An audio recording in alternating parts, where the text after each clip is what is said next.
a gente poder estar assim, entrando, né, naquilo que Deus já preparou. É sempre bom a gente lembrar que não é o que a gente preparou, a gente se organiza para entrar naquilo que está preparado, né? E às vezes, para entrar naquilo que está preparado, Deus tem que desorganizar um pouquinho do que a gente organizou. Eu uso uma figura pedagógica.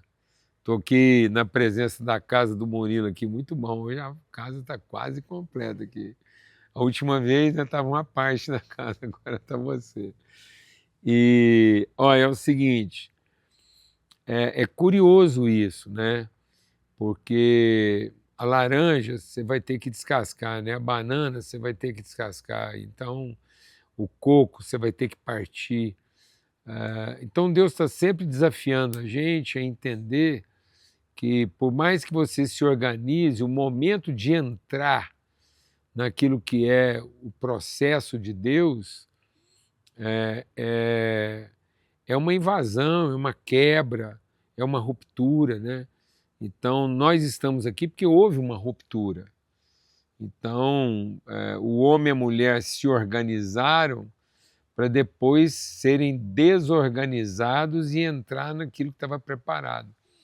Então, qualquer coisa que desorganiza mais a gente do que um filho, você se organiza para ter um filho, para depois você ter toda a sua vida desorganizada por ele. Amém, Cristina?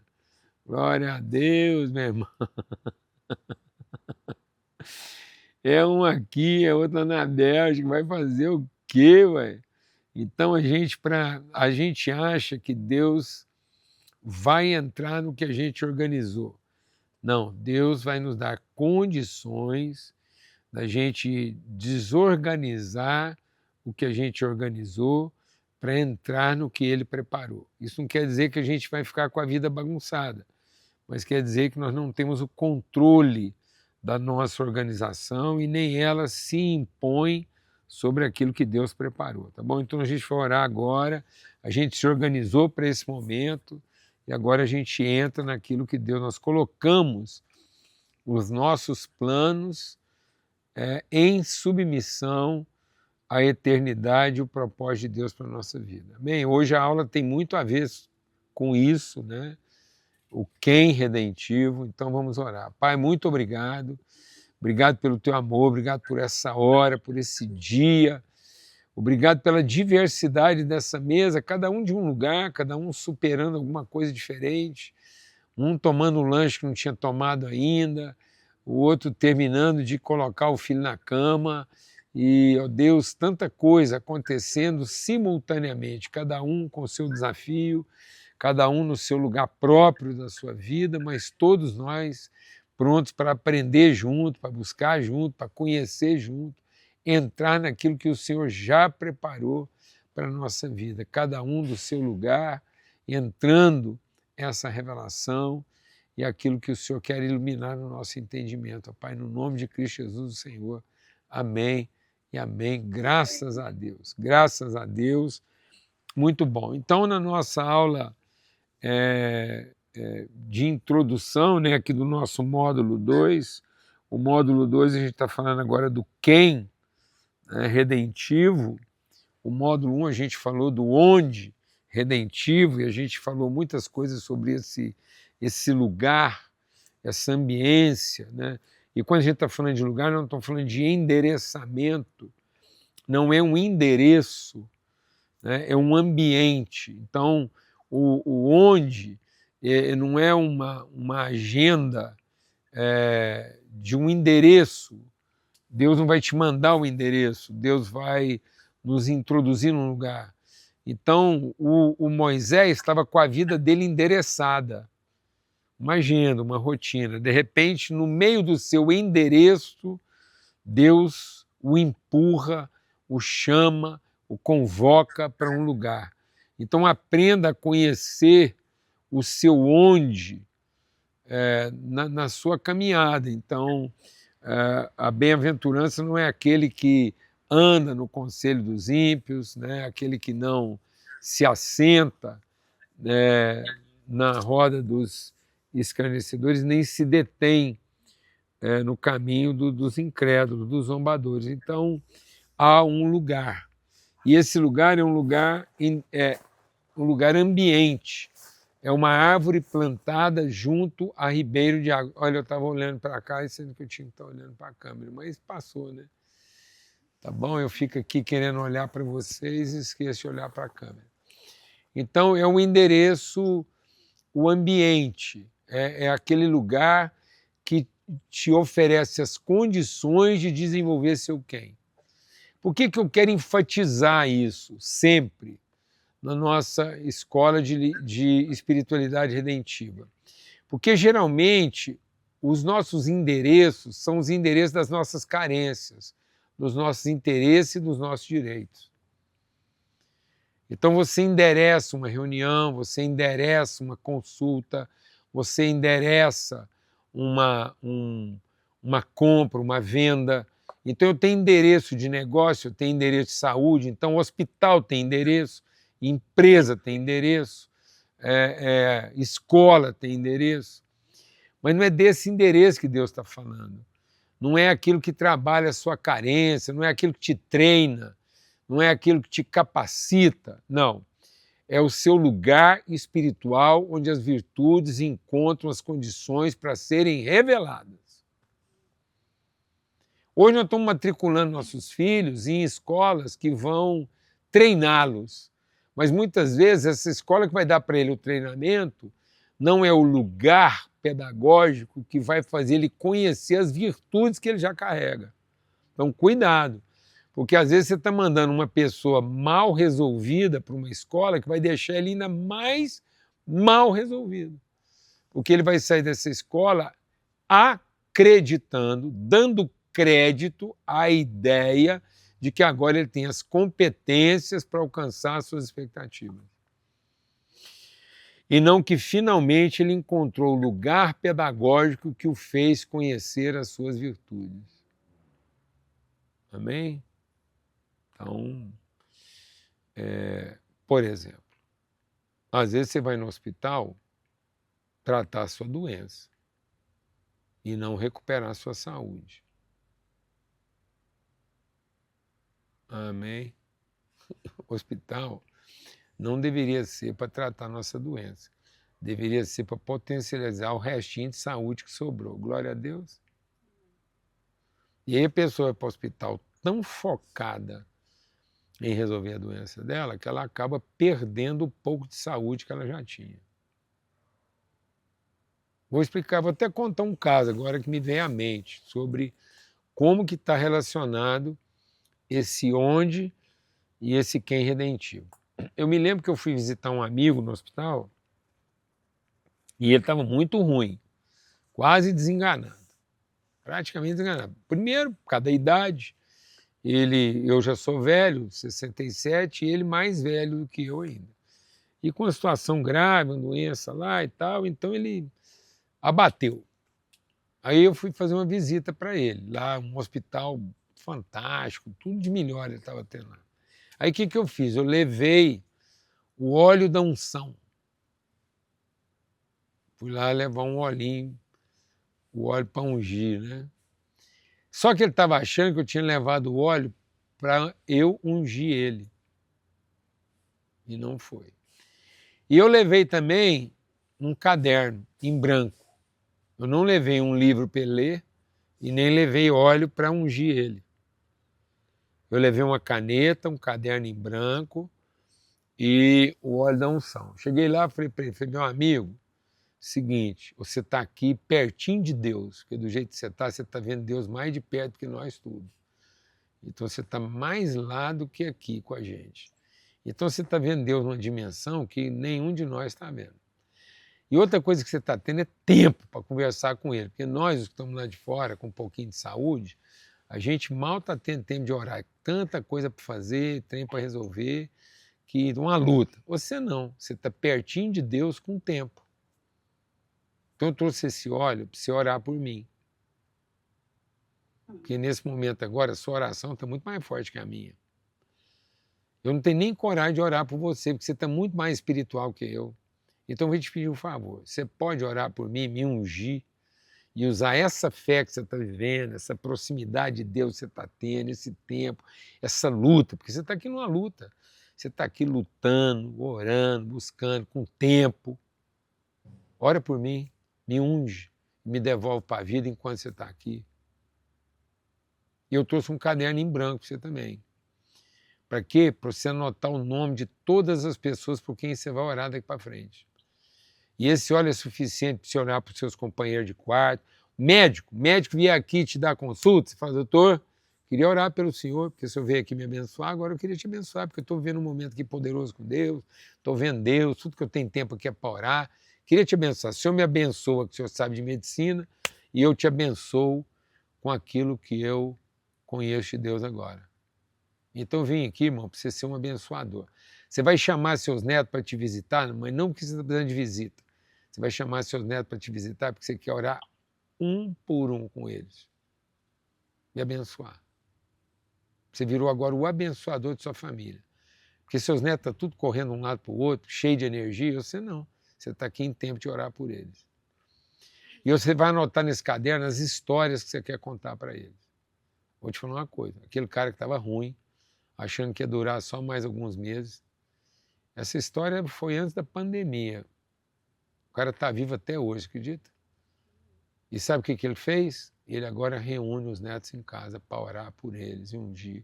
E agora os meninos, toda vez que tem algum problema de saúde, sabe o que eles fazem? Liga para o avô orar por eles. Glória a Deus, amados. Esse é o onde redentivo. O onde redentivo não é para você ficar buscando o que está te faltando, é para você encontrar o ambiente, as condições para você desenvolver a saúde que Deus já te deu. Amém? Glória a Deus. E foi sobre isso que a gente conversou até aqui. E agora nós estamos no módulo 2. Pode sentar aqui, Brunão.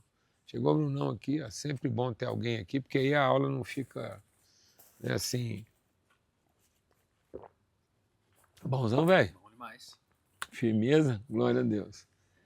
Então, hoje a gente vai começar a conversar esse segundo módulo agora, só sobre as características do quem redentivo.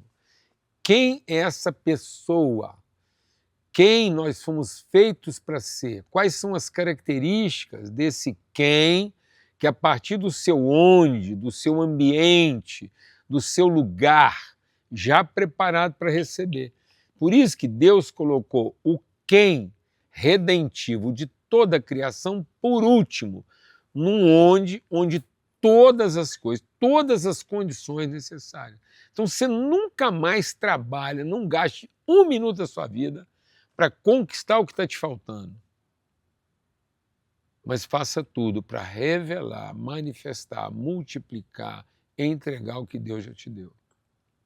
Porque Deus já te abençoou para frutificar. E como é que o homem se perdeu na criação? Quando o nosso tentador colocou diante dele uma necessidade disso. No dia em que você fizer, então você será.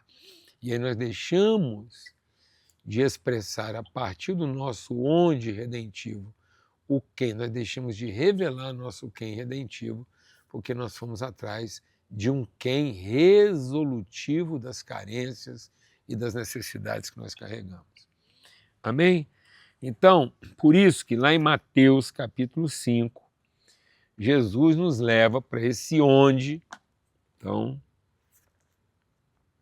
vendo Jesus as multidões, subiu ao monte e se assentou. Por que esse quem redentivo é a partir de um lugar alto? É para que você não pense a espiritualidade como quem quer subir. Quem fez a gente pensar a espiritualidade como quem quer subir? Quem colocou uma torre apontada para o céu? Quem disse que a espiritualidade é uma torre apontada para o céu? O diabo, Babel. Foi Babel que colocou uma torre apontada para o céu, como se o céu precisasse de uma seta para mostrar onde é que ele fica. A torre não mostra onde é que o céu fica. A torre cria a expectativa de chegar lá. Porque ninguém precisa de uma seta apontada para um céu que tudo pode ser visto por todo ser humano em qualquer lugar da Terra. Então é uma mentira que Deus estava numa torre. Quem colocou a torre associada ao nosso culto foi Babel. Fala para mim, onde estava a torre do templo que Deus mandou fazer? Não tem. Era um tabernáculo. Era um lugar de encontro de família e não de devoção. Não havia figura no tabernáculo de Deus apontando para o céu. A torre que aponta para o céu é um símbolo babilônico de fazer a gente acreditar que a espiritualidade está naquilo que aponta para o céu. Como se o céu fosse um endereço onde as nossas carências serão resolvidas. Então Deus construiu esse lugar e, tendo construído tudo, colocou o homem. Então, a vida não é a partir de um lugar alto que me dá proteção. A vida é a partir de uma perspectiva elevada que me aponta a direção.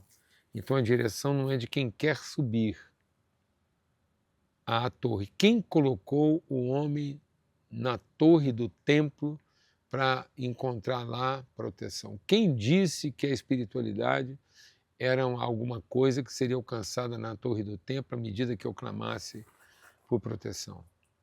O diabo. Então, o Espírito não levou Jesus para o alto da torre, o Espírito levou Jesus para o deserto. Então ele levou para aquele lugar onde o rio alcança. Então a figura da espiritualidade é uma água que desce, não uma torre que sobe. Então Jesus, subindo ao monte, se assentou, seus discípulos se aproximaram e ele começou a ensiná-los dizendo, bem-aventurados. Agora, a partir do quê? A sensibilidade, a percepção, a sensibilidade da multidão, do povo. Então, não é olhando para a minha necessidade subir na torre, não.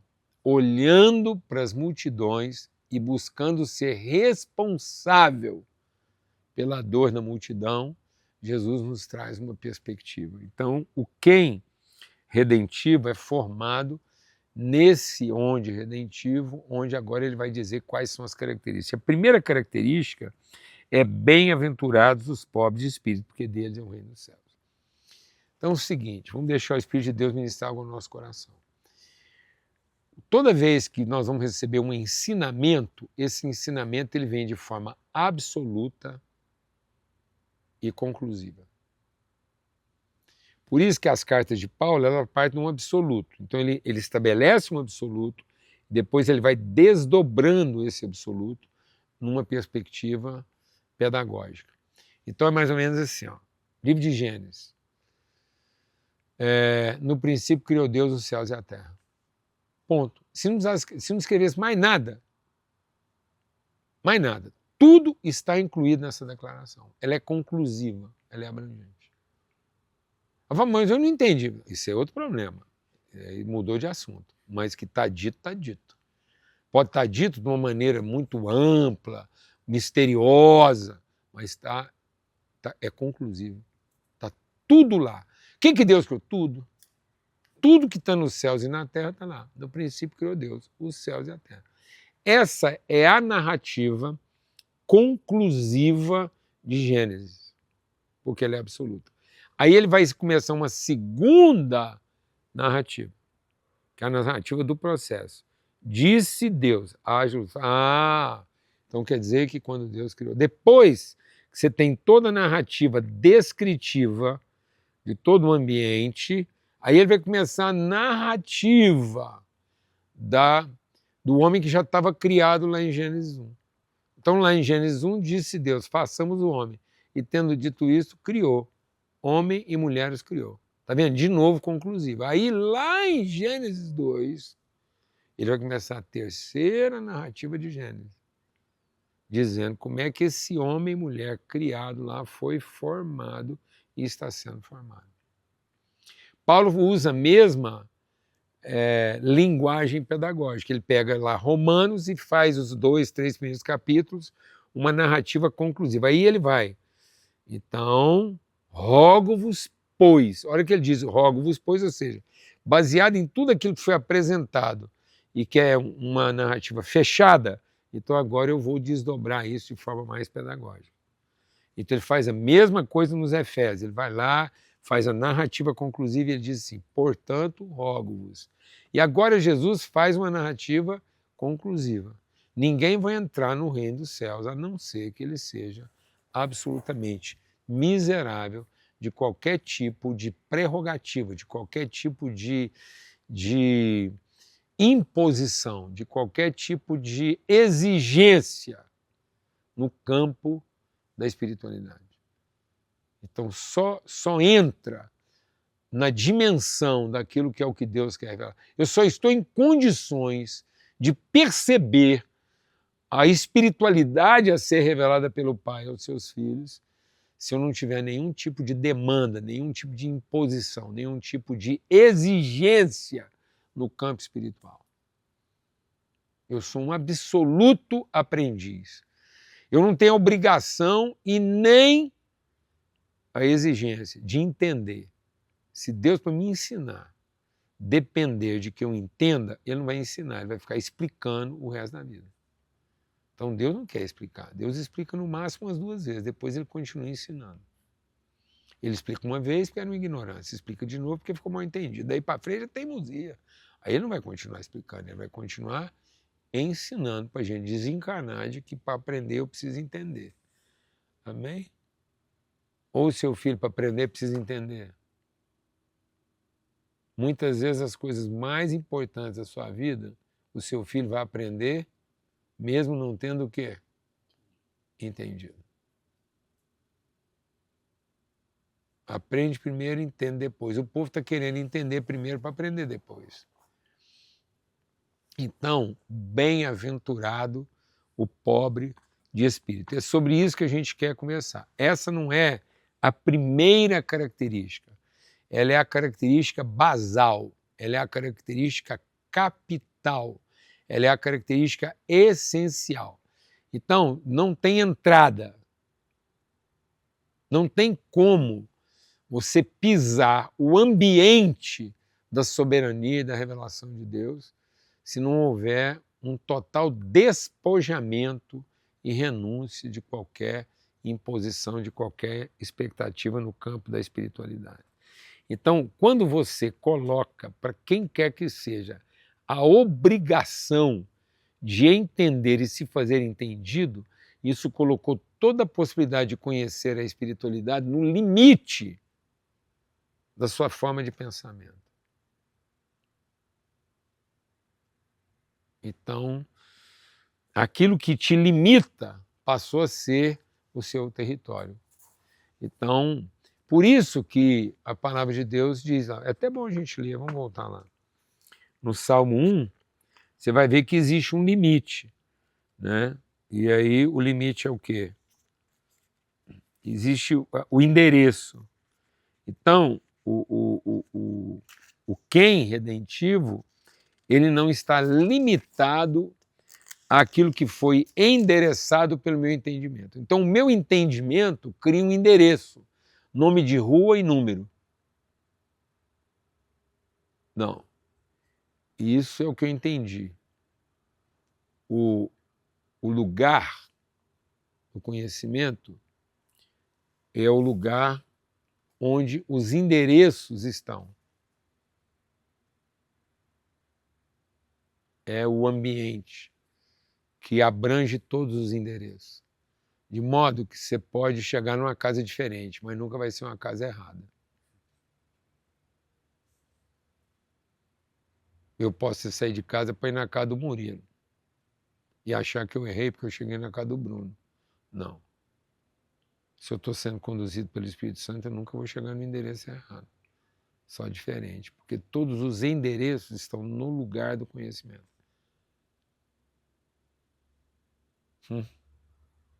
Isso quer dizer, então, que não haveria um lugar errado para fazer culto.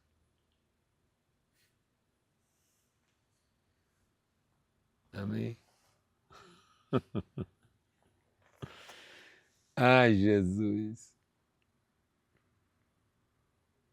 Paulo só conseguiu libertar Atenas porque resolveu ir no culto errado. E não porque convidou Atenas para ir no culto. Eu vou falar bem devagar, irmãos. Paulo só conseguiu libertar Atenas porque resolveu ele mesmo frequentar o culto errado. E não porque ele foi lá convencer todo mundo a ir para o culto certo. Está dito, irmão. Porque essa coisa que o homem endereça a partir do que ele entendeu vai terminar em gente ímpia, direito, pecador e sarcástico, irônico. Gente que zomba do outro. Eu vou te falar uma coisa. Eu nunca imaginei que o evangelho nesse país seria usado para alimentar o sarcasmo.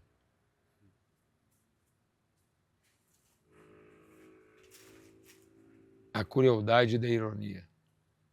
Nós estamos usando o evangelho para ser irônico. Nós estamos usando o evangelho para zombar da condição espiritual das pessoas.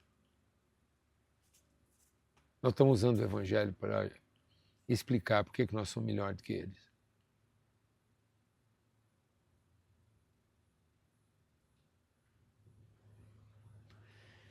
Então, voltando lá para Mateus 5, ele diz: bem-aventurado o pobre de espírito, porque deles é o reino dos céus. Então, essa condição do pobre não é o pobre de quem não tem.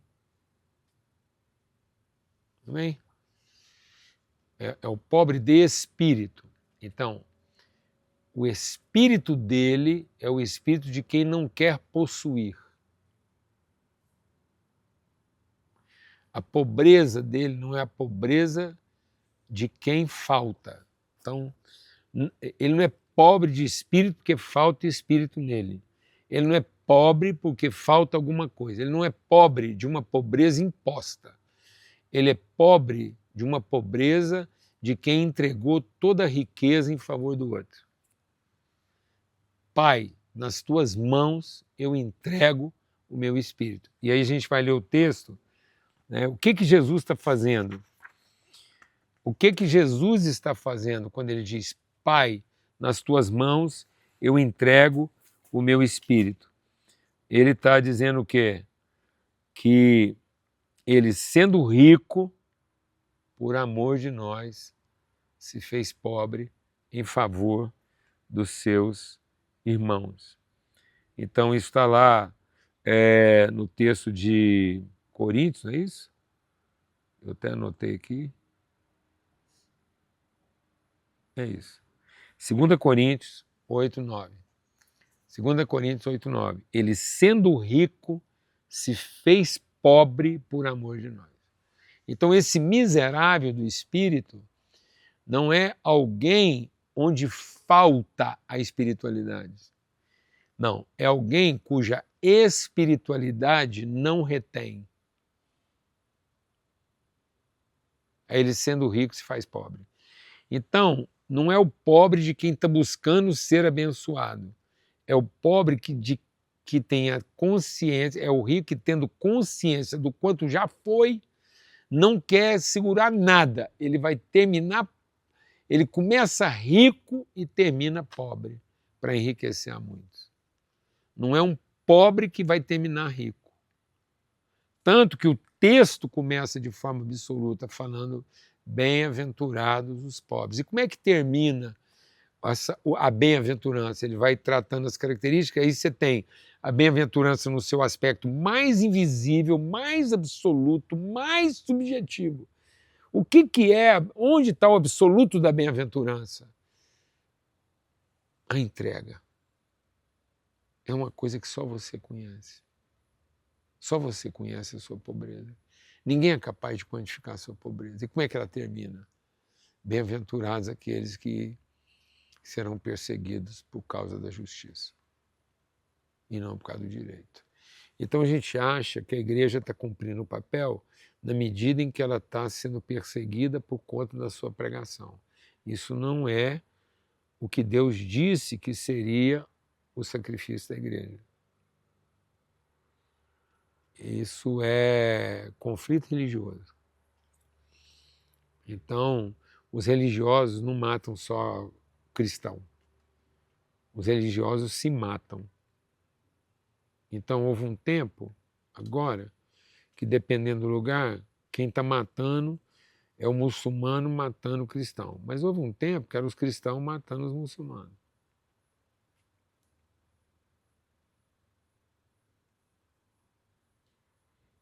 Houve um tempo em que o hindu matava um cristão, mas houve um tempo em que o cristão escravizava o hindu. Chumbo trocado. Não é disso que a palavra de Deus está falando. Tanto que a palavra de Deus diz, eu lhes dei a minha palavra, e pela minha palavra eles serão o quê?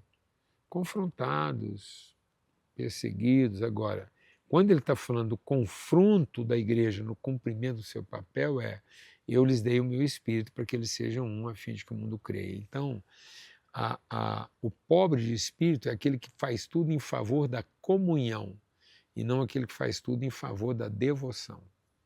Ou seja, não há limite para aquilo que eu quero entregar em favor da relação e não o meu esforço em favor de ter o problema resolvido. Então tem gente que depois de ter o problema resolvido não mantém a comunhão. Por isso Paulo diz, olha, pregar, operar milagres e operar filantropia, nada disso vai ter valor se não tiver o quê? Amor. Então, se o resultado de tudo não é a relação que se estabelece, nunca foi pobreza de espírito.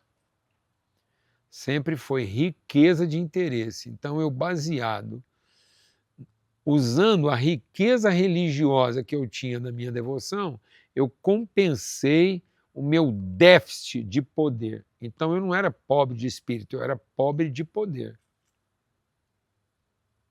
E aí o cara acha que porque ele é pobre de poder, ele é pobre de espírito. E aí, em vez dele usar a riqueza espiritual que ele tem para sacrificar, para ofertar, para entregar isso em favor do outro, ele vai usar a sua riqueza religiosa para compensar a sua pobreza de poder. E ele vai querer que as pessoas entrem no reino dele, em vez dele ajudar as pessoas a entrar no reino de Deus. Então, muitas vezes, nós estamos achando que essa pobreza é uma pobreza de recurso, de competência, de eloquência, e nós estamos compensando essa pobreza. Aí a gente qualifica uma pessoa para ele pregar bem, a gente qualifica uma pessoa para ele operar um milagre, a gente vai lá e faz uma boa obra de filantropia, para quê? Para ter poder sobre as pessoas, para obrigar elas a entrar no nosso reino. E não tendo esse despojamento de espírito que entrega às pessoas o espírito, para que agora o meu espírito nelas faça com que elas possam entrar no reino que eu também entrei. Por isso Jesus diz, o meu espírito eu estou entregando para vocês. Recebam o meu espírito. Então Jesus operou milagres. Jesus foi sendo resolutivo. Ele foi lá, ele curou um enfermo, ele curou um cego, para quê? Para ir atraindo. Então ele foi atraindo.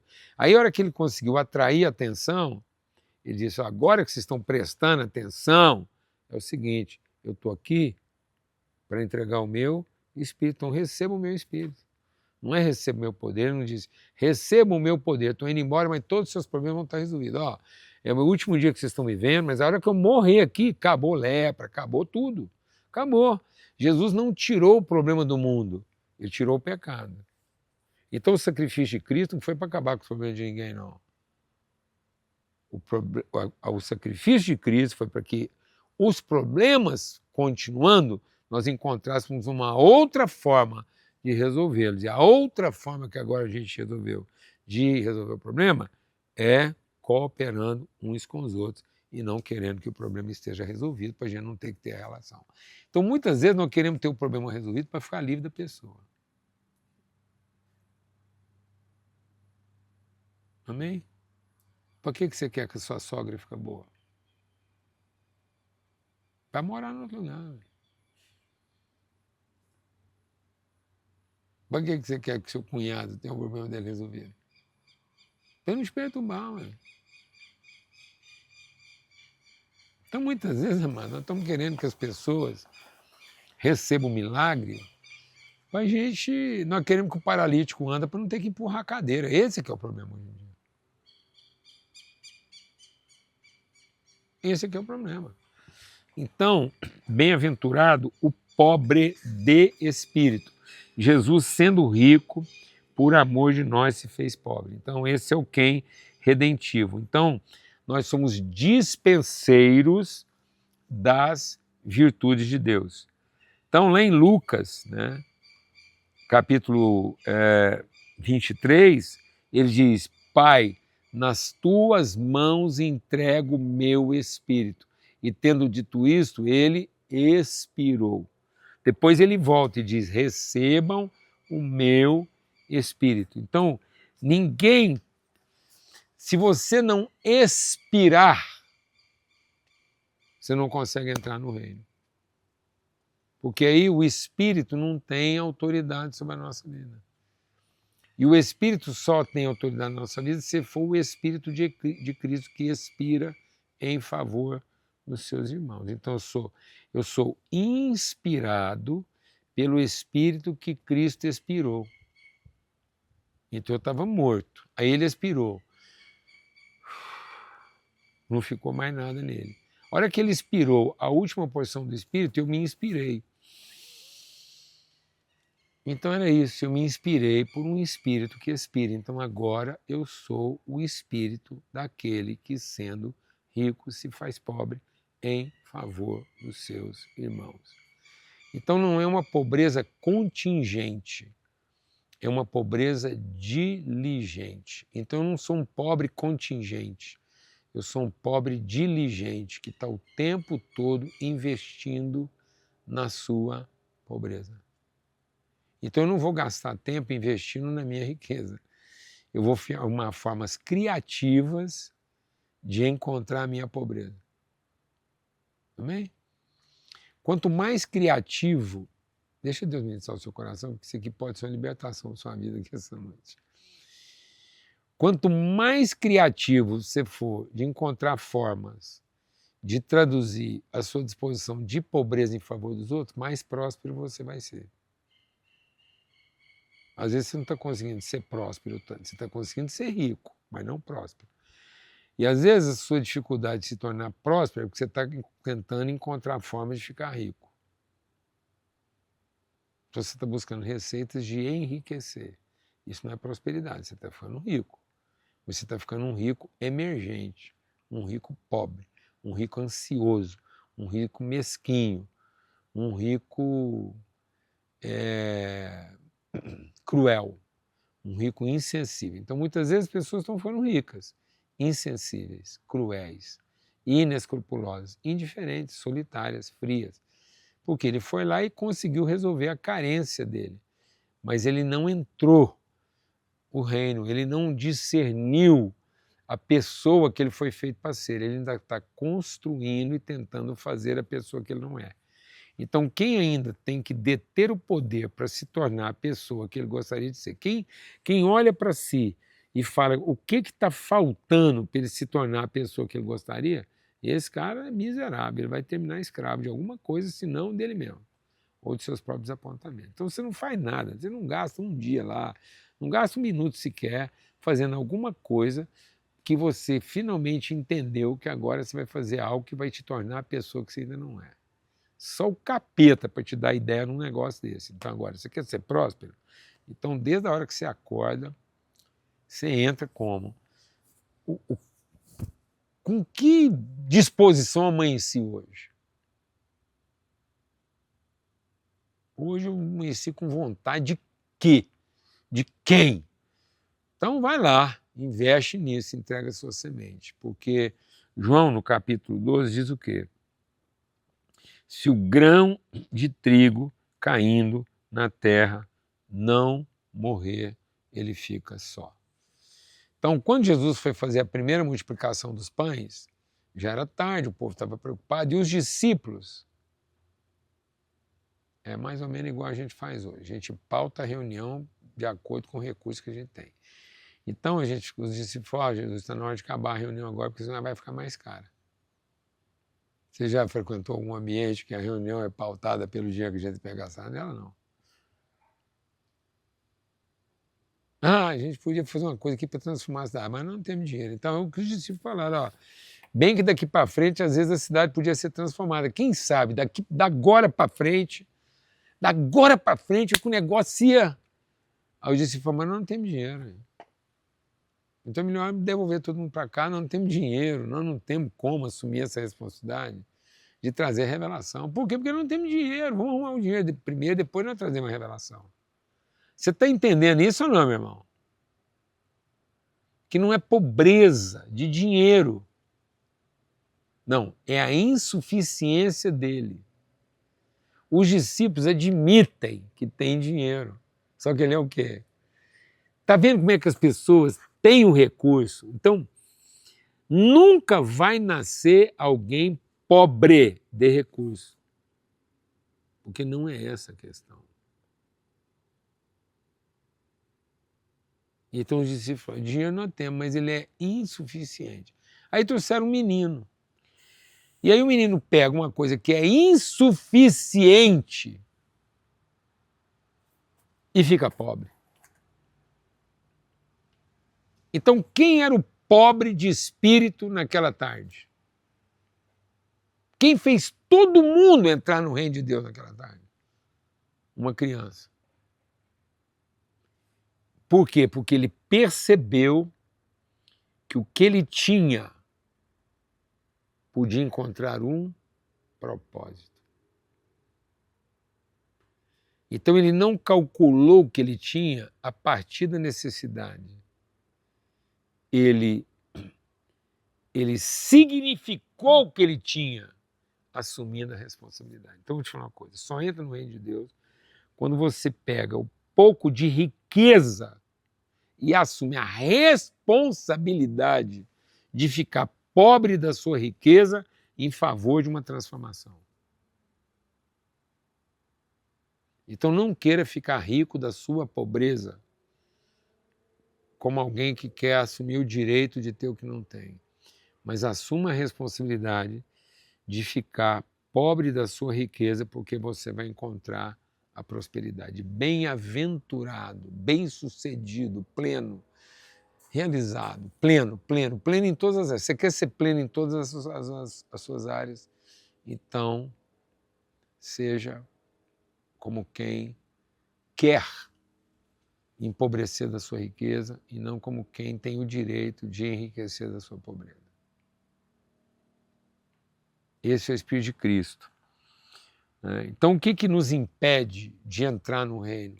Nossas capas, nossas cargas, nossas roupas. Então, vamos deixar o Espírito de Deus ministrar o nosso coração aqui. O que foi a primeira coisa que o homem fez quando percebeu a vergonha da sua carência? Ele cobriu. Então, ele teve vergonha daquilo que antes não era vergonhoso. Então, a nudez não era uma vergonha. Até que ele a fez vergonhosa, porque ele passou a comparar. Então, tá vendo? O conhecimento, deixa Deus ministrar. Não continua procurando entendimento. O entendimento vai você perceber que vocês estão usando roupa diferente. Sabe o que o entendimento vai produzir? Mais roupa.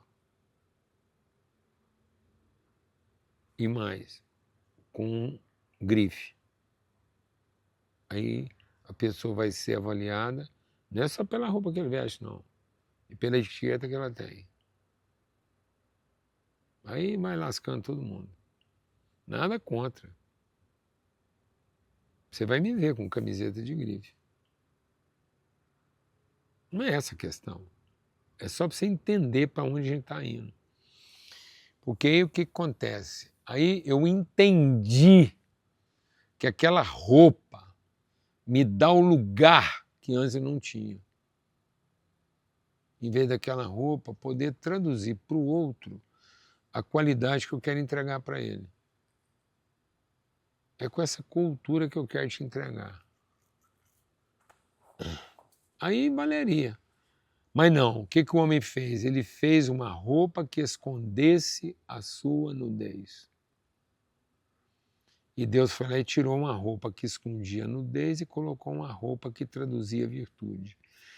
E de quem que era aquela roupa que ele colocou na gente? De um cordeiro que foi morto. Que cordeiro que foi morto? O cordeiro que foi morto antes da fundação. Quem é o cordeiro que foi morto antes da fundação? O Filho. Cristo é o cordeiro que foi morto antes da fundação do mundo. Então, ele tirou de nós uma roupa que era só uma cobertura artificial das nossas carências e colocou em nós uma vestimenta que era a própria tradução das virtudes de alguém que, sendo rico, se fez pobre por amor de nós. Então não vista-se, não gasta dinheiro para comprar roupa para os seus filhos para cobrir a vergonha que eles podem ter de si próprios, mas gaste todo o tempo da sua vida para vestir seus filhos com aquilo que traduz a virtude e o valor que eles têm. Amém? Em nome de Cristo Jesus. Que os seus filhos sejam vestidos de virtude e não daquilo que faz as pessoas entenderem que eles não têm que ter vergonha. Porque não é isso. Eles olhavam para o outro e não se envergonhavam. Por isso que lá em 2 Coríntios, no capítulo 3, diz assim: enquanto a glória do ministério de Moisés estava na roupa que ele vestia, a glória do ministério de Cristo está na roupa que ele tirava. Amém? Enquanto o ministério de Moisés era uma roupa que cobria a carência, o ministério de Jesus é uma nudez que expõe a virtude. Sendo rico, se fez pobre. Então, bem-aventurado aquele que, sendo rico... Então, está vendo como é que esse texto não está falando de dinheiro, está falando também de qualquer bem que você tenha na vida, qualquer bem, um lápis, um pirulito, qualquer coisa que você segura na mão. Seja pobre de espírito para entrar no reino, para entender que aquele pirulito não é sua posse, é sua responsabilidade. Que você é mordomo dele, faça ele significar, faça ele encontrar sentido, né? Faça ele gerar vida, faça aquilo mostrar para as pessoas que elas não são invisíveis. Reparta. Reparta o seu pão com alguém. Você podia estar comendo sozinho. Então talvez não seja o caso de você dar esmola, talvez fosse o caso de um dia você repartir o seu lanche. Só para a pessoa perceber que ela não está invisível. Quem sabe? Quem sabe? Quem sabe o seu barbeiro não precisa saber que ele não é invisível. Quem sabe o porteiro do seu prédio. Quem sabe não é nessas pequenas coisas, né? Na forma como a gente se detém, a gente para e você atenta, você entra no reino. Quer entrar no reino? Então sai de casa cheio e termine pobre. Então quer entrar no reino? Sai de casa rico e termine pobre. No final do dia você entregou tudo que você tinha para entregar. Para amanhecer rico de novo. E rico sempre. Porque você está num lugar em que você está num lugar onde a própria abundância te cerca. Não há falta de coisa alguma. Quem conhece o Senhor não tem falta de coisa alguma. Então, por isso que ele entende essa nobreza. É um nobre, é alguém que não está lá com medo, se protegendo, você não está cobrindo. E aí lembra que, assim como o primeiro sinal do pecado não foi outro pecado. O primeiro sinal do pecado foi uma roupa. O primeiro sinal do pecado foi uma confecção, foi um labor. Então, o primeiro sinal do pecado foi tecnologia, foi labor, foi produto. O primeiro sinal do pecado foi produto, né? E aí é interessante que, para nos libertar de todo o pecado, Jesus terminou nu. Então, se você olhar lá, né, em João capítulo 19, vai dizer o quê? Os soldados tomaram suas vestes e dividiram entre si. Para quê? Para que se cumprisse as escrituras. Eles repartiram entre si as minhas roupas. Então, como é que Jesus entrou no reino dos céus? Pelado.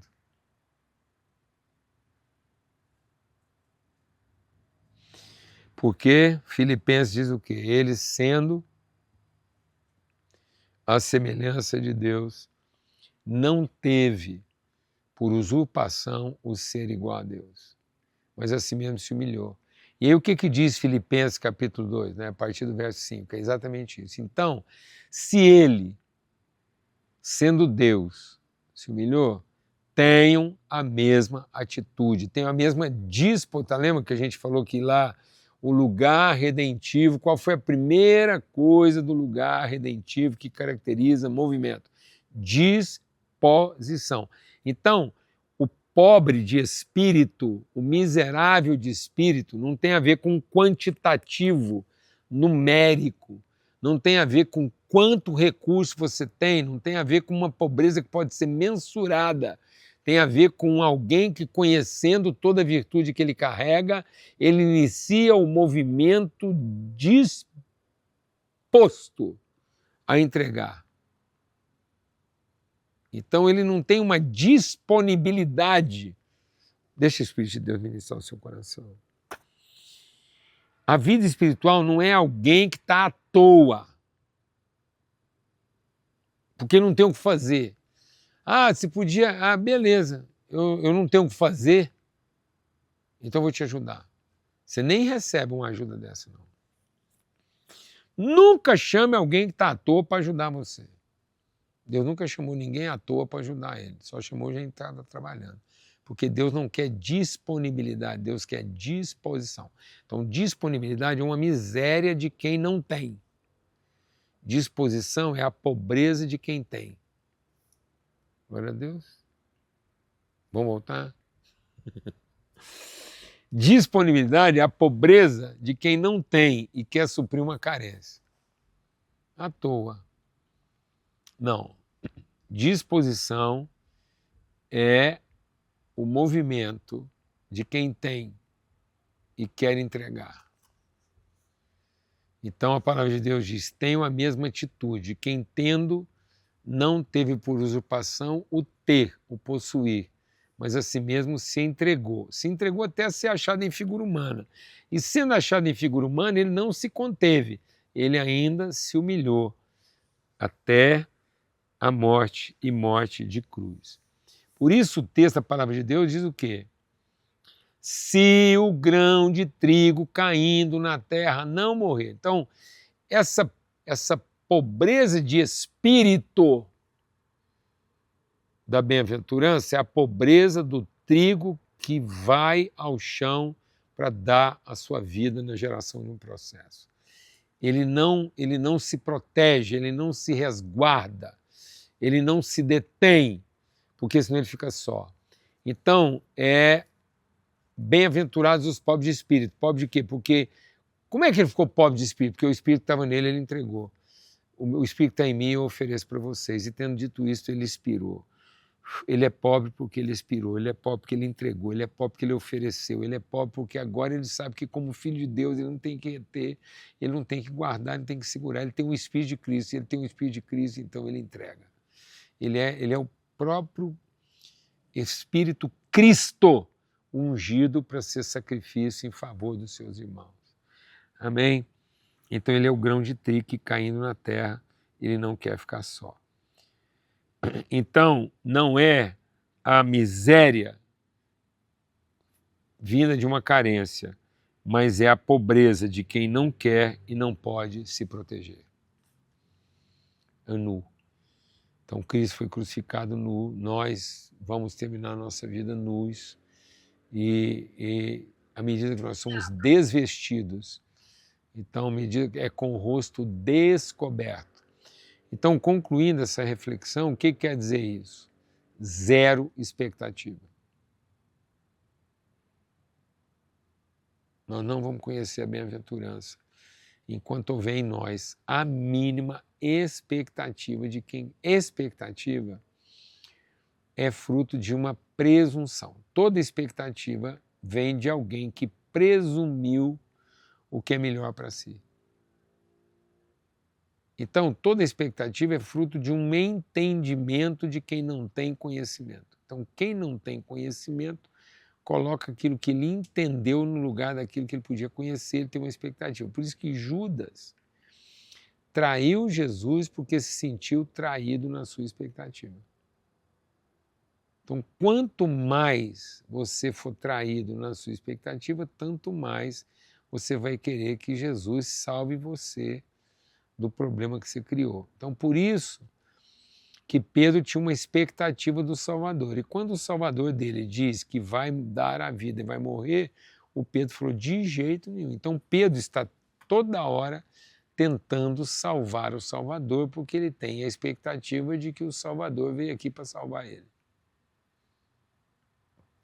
Então, toda vez que eu tenho de Jesus a expectativa da salvação, eu vou montar um ministério, uma igreja, uma empresa para salvar Jesus, para que eles, em salvando Jesus, ele seja o salvador dos seus devotos.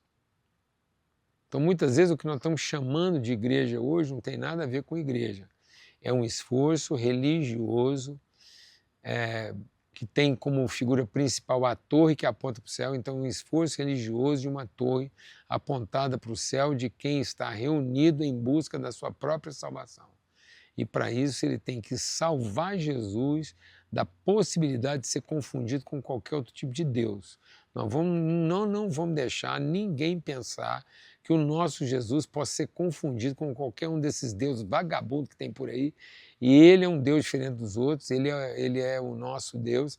E aí a gente está aqui salvando Jesus para que no fim ele nos salve.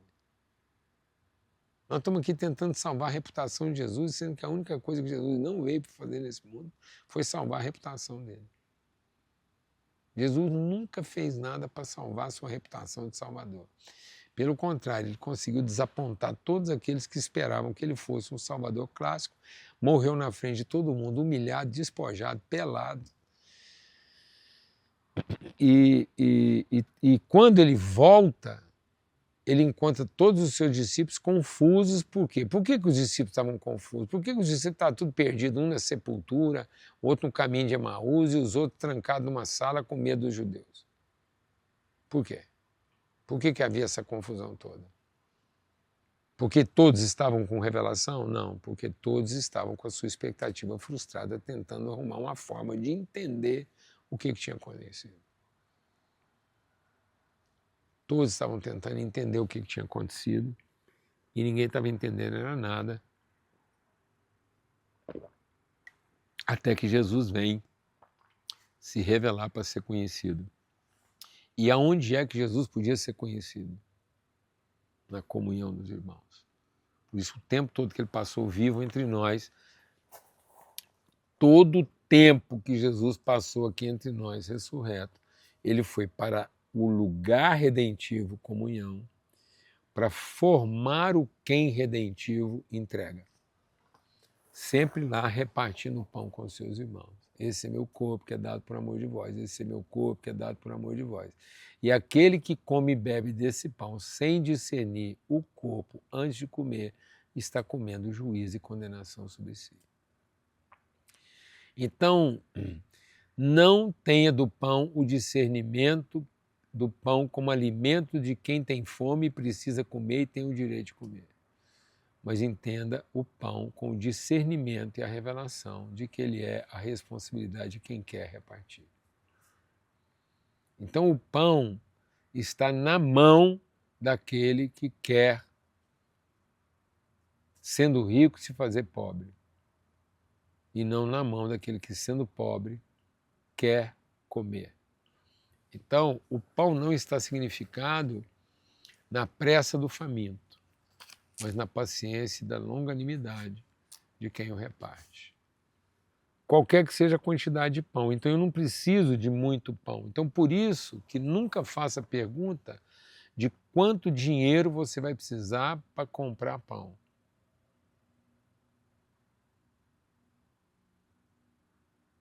Não comece nada na sua vida. Não comece nada na sua vida fazendo a conta de quanto dinheiro você precisa para comprar todo o pão que o povo precisa comer.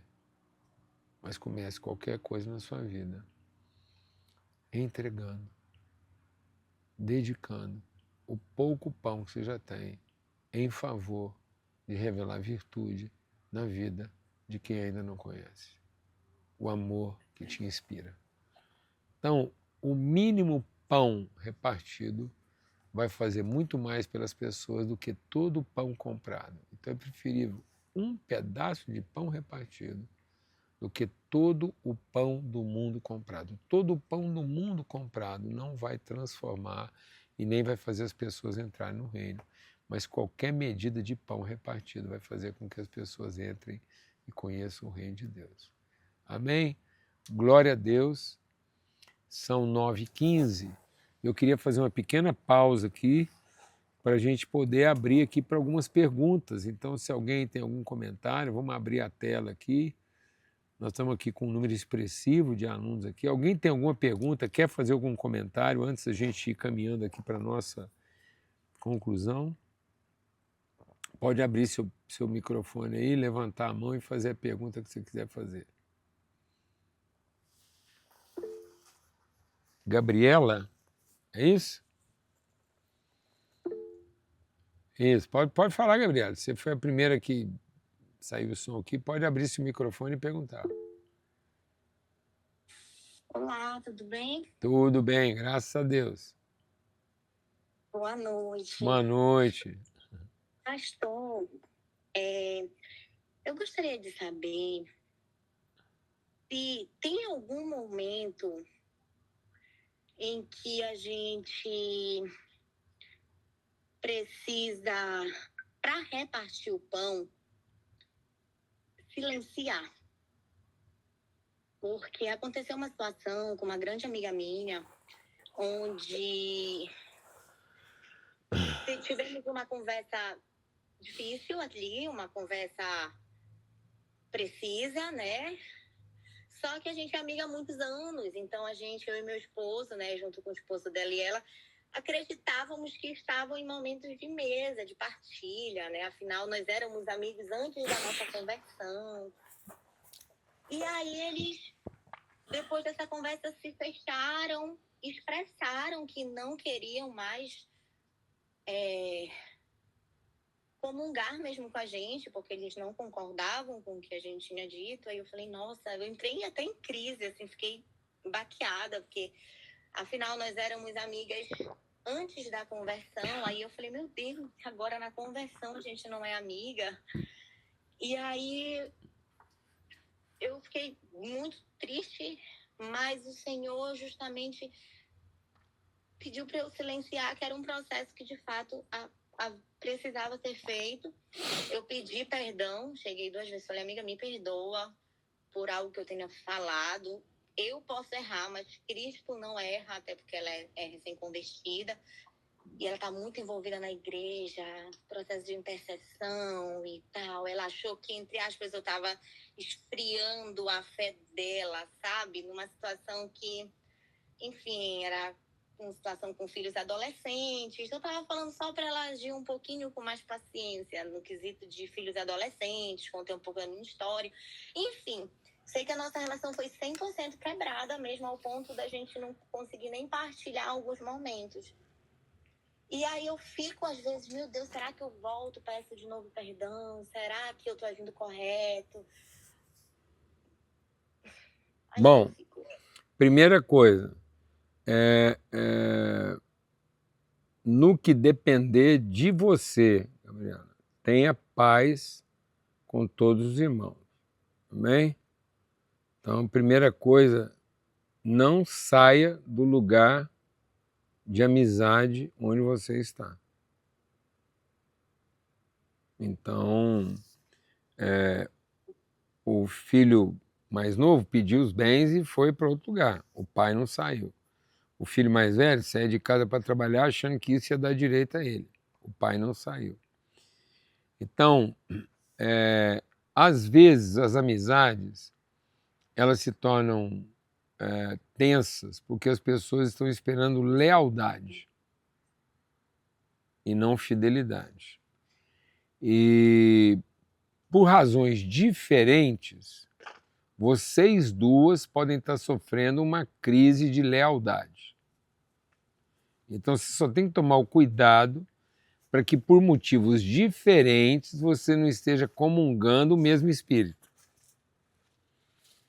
Entendeu, né? Ela está sofrendo o colapso da amizade porque ela não esperava isso de você. Então, e você também pode estar sofrendo esse colapso da amizade porque você não esperava isso dela. Então, ambas podem estar sofrendo de forma diferente pelo mesmo motivo. O desapontamento.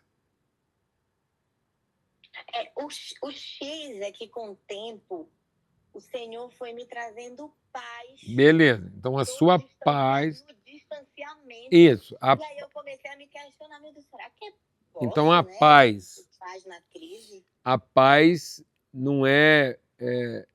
A paz é a paz da convicção. A paz tem que ser a paz de que você não vai sair do lugar. A qualquer momento que ela se lembrar, ela vai te encontrar exatamente no lugar onde ela te deixou. Amém? Aleluia. Então não tenha a tranquilidade para sair do seu lugar, mas tenha a paz de permanecer nele, por mais que isso faça você sofrer. Amém? Então não crie nenhum mecanismo de compensação pela dor que você está sentindo. Obrigado. Certo? Porque não é uma questão de desapontamento. Agora é uma questão mesmo assim de fidelidade. Fidelidade é o seguinte: a outra parte move, você não move. Fidelidade é o prumo, a parede entorta, ele fica no lugar dele.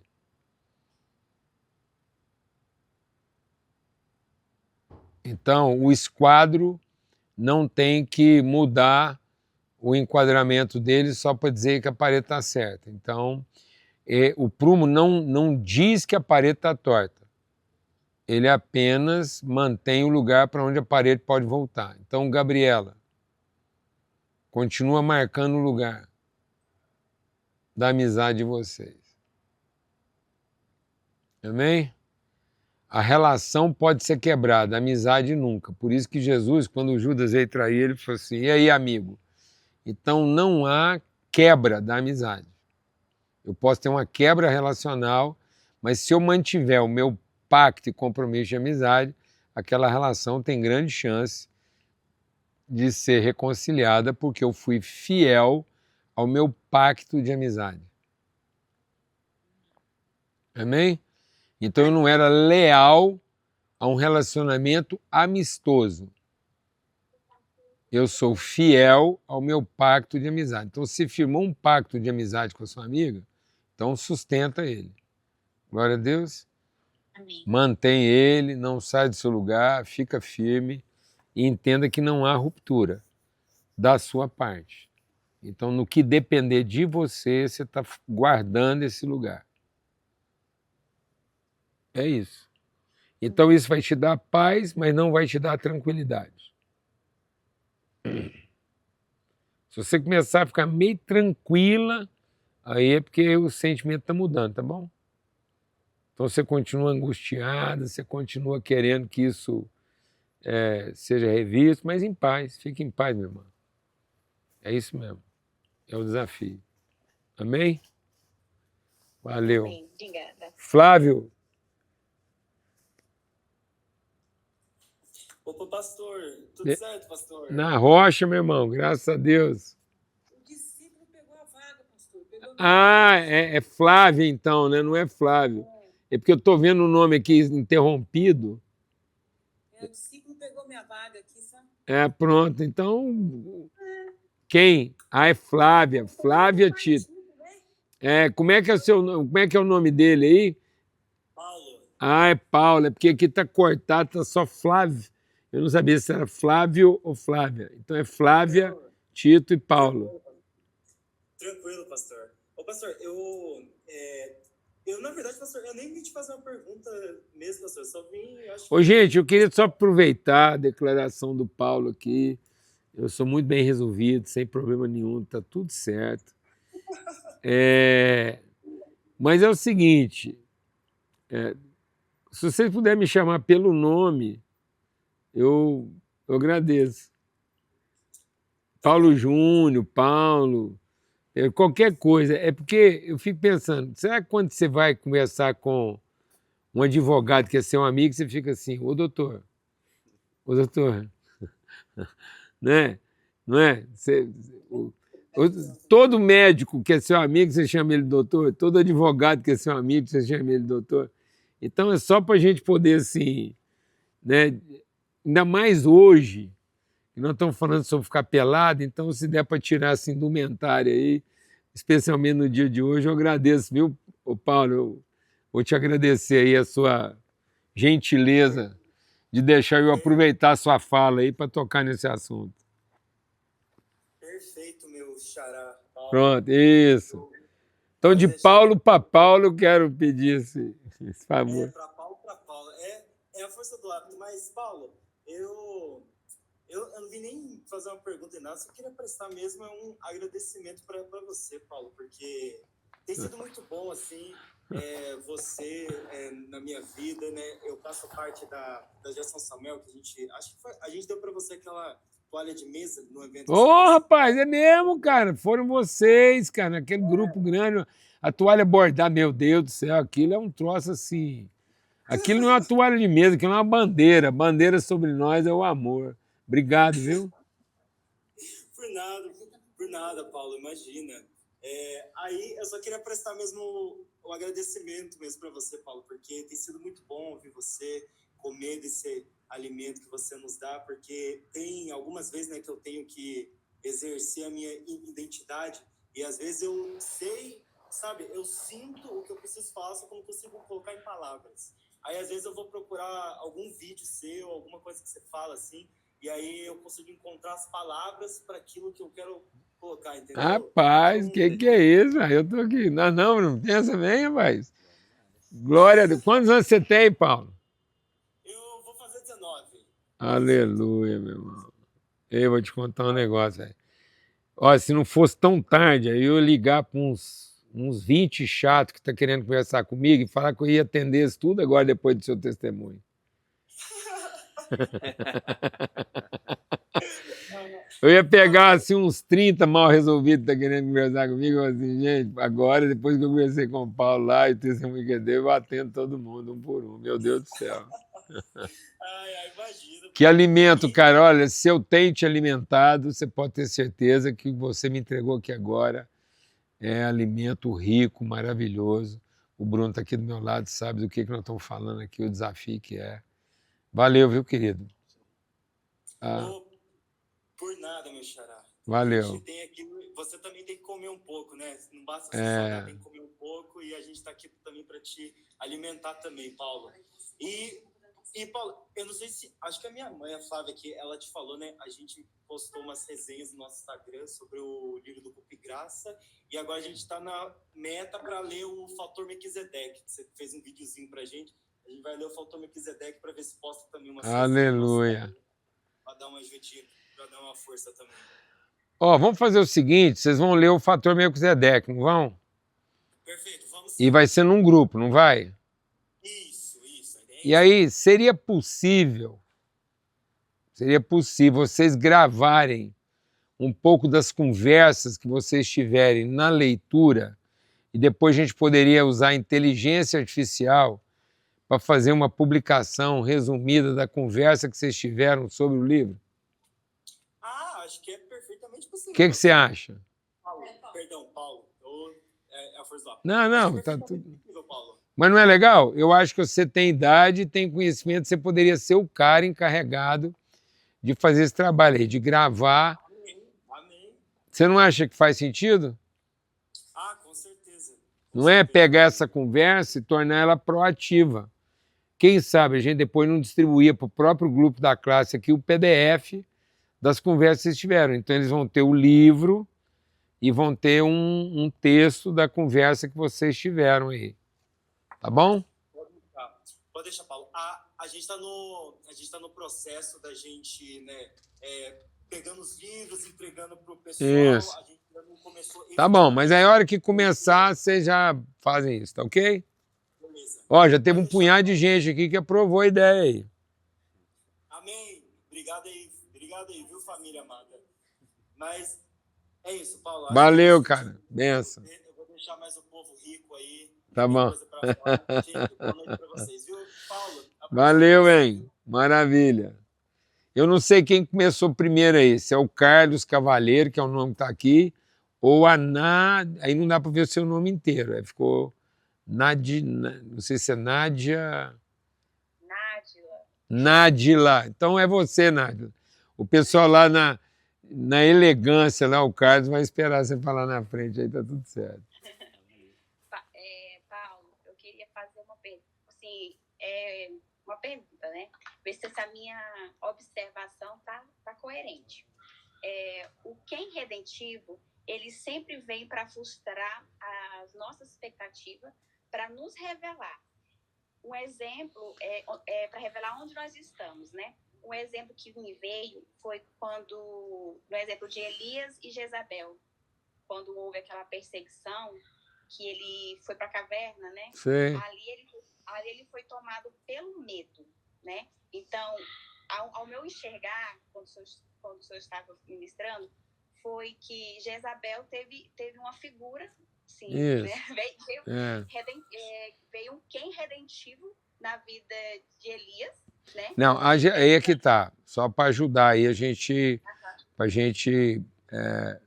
porque às vezes a gente está falando uma coisa que parece ser a mesma coisa, mas ela está num sentido às vezes um pouco inverso.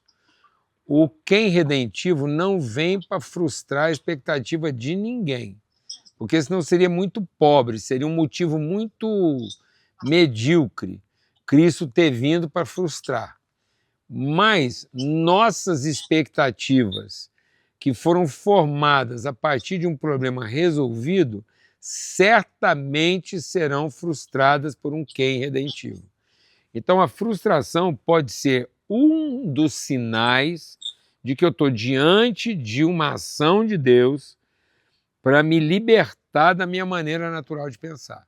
Não é que Deus está lá pensando como é que ele vai me frustrar. Não, sim. E é só para a gente entender, né? Então, não há uma obrigatoriedade. Você não tem que pensar como é que você vai frustrar ninguém, não. Mas você tem que estar pronta para isso acontecer. Ou seja, você não está pensando em frustrar ninguém, mas também você não está refém nem escrava da culpa de ter que satisfazer a expectativa de ninguém. Então você não tem que pensar como é que vai frustrar. Da mesma forma, você não tem obrigação nenhuma de pensar como é que você vai o quê? Contemplar. Então você está livre de todos. Você está livre de ter que frustrar e você está livre de ter que satisfazer. Amém? Então eu tenho usado uma frase para ajudar nisso. O filho pode tudo e tem que nada. Então, qualquer coisa que o filho tem que, já não é filho, é escravo. Então, escravo tem que tudo, pode nada. O filho pode tudo, tem que nada. Então, você não tem que nem satisfazer, nem frustrar, você tem que nada. Você pode revelar as virtudes. Mas, ao revelar as virtudes, acontecerá de você frustrar algumas pessoas. Esteja preparada para isso. Sim, e também me frustra. E frustrar você mesma, com certeza. Pois tipo assim, igual no caso do Elias, né? Jezabel, no meu pensamento veio esse versículo, né? Quando ela teve a perseguição, isso. o medo tomou conta dele após aquilo ali, me veio também outro salmo que pode falar, quando estou fraco, aí é que estou forte. É por isso que é importante entender isso. Porque assim como você em si, porque no fundo não é você que está frustrando a expectativa do outro. Por isso que ninguém vai frustrar a sua. Jezabel não está frustrando Elias. E você não vai frustrar ninguém. As pessoas vão se frustrar com expectativas que elas tiverem que elas nunca deviam ter tido. Por isso que Jesus não vem para frustrar a expectativa de ninguém. Mas ao revelar a verdade, as expectativas serão frustradas. Porque elas nunca deveriam ter sido formadas. Deus nunca quis que você vivesse por expectativa, mas por revelação. Então não era Jezabel que estava frustrando a expectativa do Elias. Era Elias que estava se frustrando da expectativa que ele tinha de que diante de um poder daquele, a Jezabel ia se comportar de forma diferente. Entendi. Entendeu? Entendi. Então eu nunca vou poder atribuir a frustração a outro. A frustração será sempre do frustrado. Que não tinha que ter tido a expectativa. Amém? Amém. Valeu. Obrigada, Paulo. Carlos, Olá, boa noite, Paulo. Tudo certo? na rocha, graças a Deus, meu irmão. Coisa boa. Eu queria, na verdade, trazer uma experiência que eu tive nos últimos dias aqui na escola eletiva junto com vocês. Na verdade, contar algo assim. Sempre que eu participei de estudos, enfim, onde a gente tinha ministrações, enfim, que a gente podia conversar, podia abrir para perguntas, eu sempre tive um medo de perguntar. Eu sempre estava procurando a pergunta exata, né? As palavras bonitas, digamos assim. E acho que no final do primeiro módulo, se não me engano, eu fiz uma pergunta para ti e bolei aqui várias palavras bonitas, enfim. Mas o que eu queria compartilhar com vocês foi que no final, a resposta, o formato com que você falou e o formato com que foi a aula, eu senti não como se eu tivesse um professor, mas sim como se eu tivesse o meu pai, o meu avô me ensinando. Eu não sou de um lar cristão, né? Eu me converti faz uns 5, 6 anos. Hoje, graças a Deus, Deus fez coisas extraordinárias na nossa vida. E hoje eu percebo o quanto isso fez falta, sabe? Ter essa comunicação com o meu pai, com o meu avô, que pudesse compartilhar e me direcionar, me trazer realmente a figura paterna de Deus na nossa vida. É isso. E vendo o formato com que vocês usam a mesa preparada, o formato com que vocês conversam aqui, essa naturalidade, isso aqui tem me inspirado muito a trazer o mesmo formato com meu filho. Eu tenho um filho hoje de 3 anos, né? E esses dias, logo depois da última aula que eu fiz a pergunta, né? Foi como se caísse tudo por terra, assim. Agora eu posso falar de boa, não preciso me preocupar com as palavras bonitas, tá tranquilo. Legal. Eu peguei e tive um momento muito bacana com ele. A gente deitou assim na cama e eu comecei a falar de Jesus para ele. Bem natural, assim, contando para ele, Jesus veio à Terra e fui compartilhando de uma forma tão natural, da forma com que eu gostaria que o meu pai e o meu avô tivessem. Aleluia, cara, coisa rica. Aprendido aqui nessa mesa preparada. Valeu. E foi uma experiência incrível, porque depois de um tempo o meu filho acabou fazendo a mesma coisa com outras pessoas, assim, sabe, do mesmo jeito. E hoje quando tu fala, hoje meio-dia, inclusive, eu tive uma experiência com ele, que eu falei para ele, a gente estava brincando assim, ele disse o Superman aqui morreu. Eu disse, mas o Superman morreu, será que não ressuscita? Ele disse, não, pai, só Jesus ressuscitou. Eu, cara, aí tu me quebrou, né?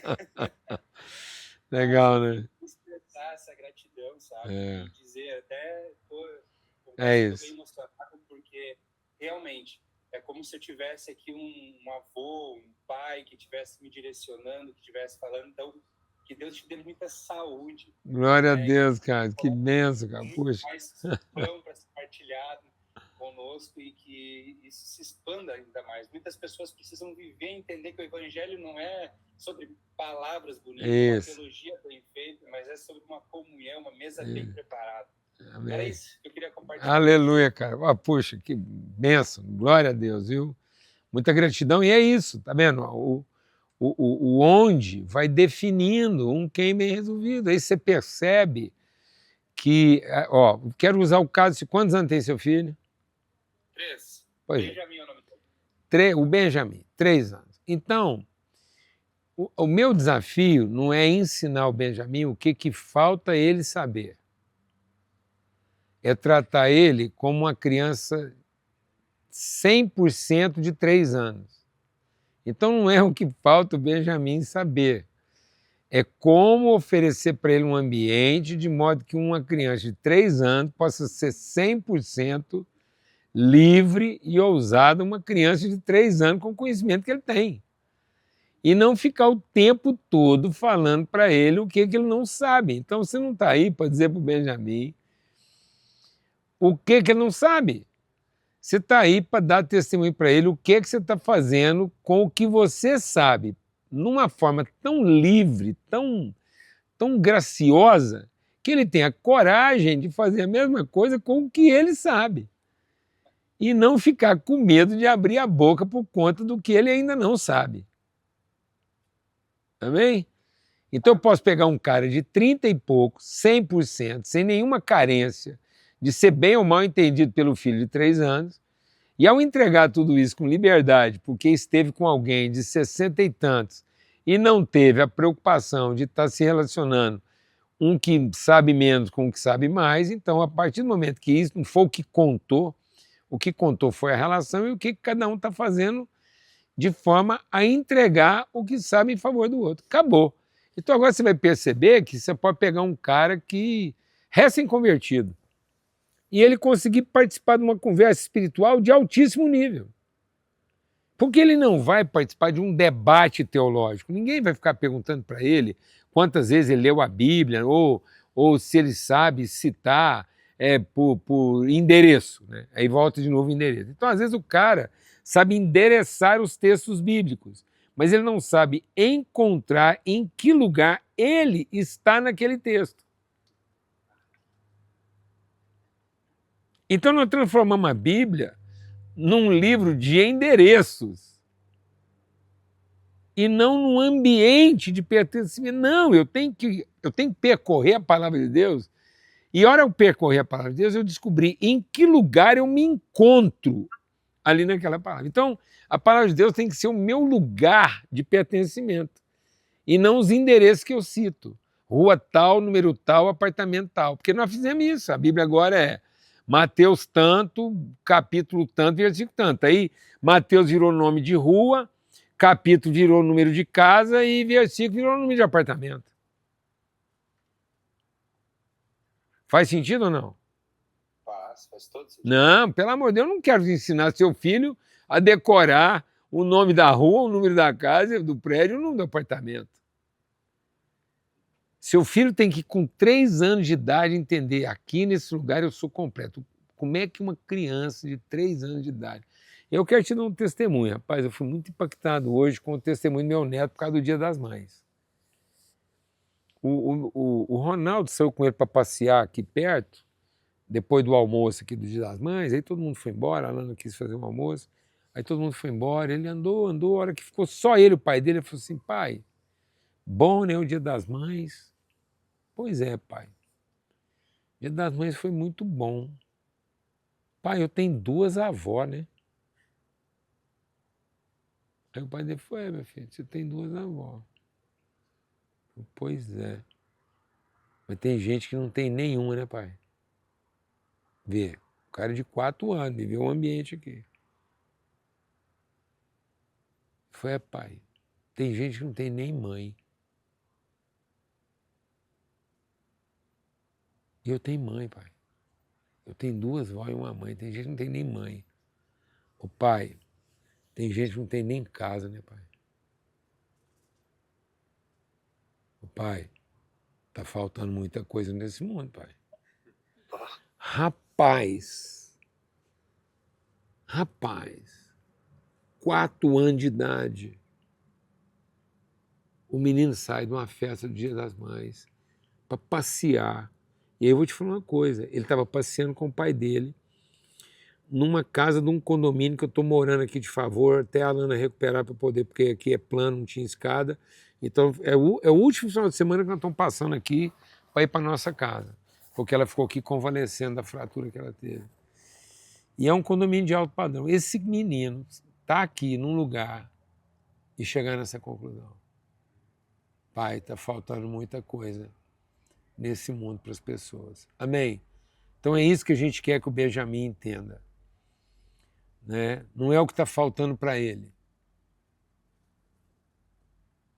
mas é a partir do que ele tem, qual é a percepção que ele tem do que está faltando para os outros.